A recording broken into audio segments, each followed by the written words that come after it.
নবম প্রতিষ্ঠা দিবস এই বিশ্ববিদ্যালয়ের। প্রথমে ঝাড়গ্রাম বিশ্ববিদ্যালয় হিসেবে আত্মপ্রকাশ করলেও সাঁওতালি সাহিত্যের প্রবাদ প্রতিম কবি সাধু রামচাঁদ মুর্মুর নামে নামাঙ্কিত হয় এই বিশ্ববিদ্যালয় 2021 সালে।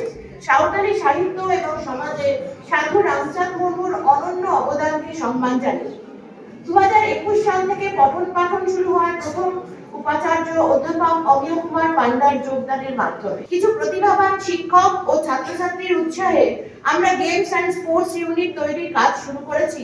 তার প্রাথমিক উদ্যোগে ফুটবল দল গঠন এবং ট্রেনিং এর ব্যবস্থা করেছি। আমি কৃতজ্ঞ শিক্ষক রূপসিং টুডু এবং কাবগাড়ি কলেজের অধ্যক্ষ ফিজিক্যাল এডুকেশনের অধ্যাপক দেবপ্রসাদ সাহুর কাছে তারই প্রকাশ হিসাবে আজকের প্রদর্শনী ফুটবল ম্যাচের আয়োজন। আমরা দেখতে দেখতে 2018 থেকে আজকে 2026-এ পদার্পণ করলাম।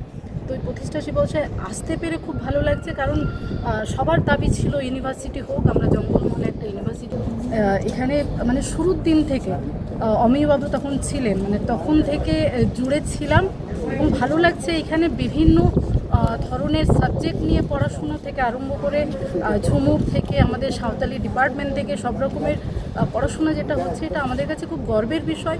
আগামী দিন এই ইউনিভার্সিটি থেকে ভালো ভালো ছেলেমেয়েরা বেরোক এবং গর্বের সাথে যাতে বলতে পারি যে আমাদের জঙ্গলমহলের ছেলে কিংবা জঙ্গলমহলের মেয়ে।